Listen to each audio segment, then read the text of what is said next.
Erano circa le 12 quando un ragazzo di 26 anni, il vice responsabile della palestra McFit di Via Orsato a Marghera, si sarebbe tolto la vita sparandosi, proprio nel luogo in cui lavorava.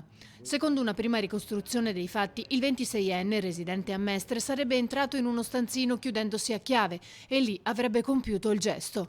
Ecco perché è stato necessario l'intervento dei vigili del fuoco, giunti con cesoie e attrezzature utili ad aprire la porta, ma quando l'hanno fatto era ormai troppo tardi.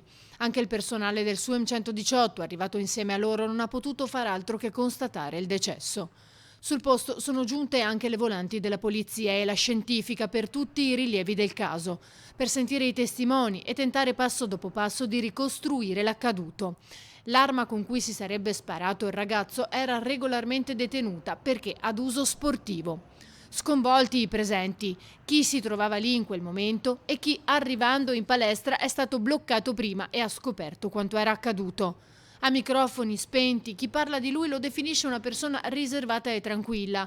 Nessuno crede che possa aver commesso un simile gesto. Sembra che all'origine non ci fossero particolari motivi, ma uno stato di depressione generalizzata.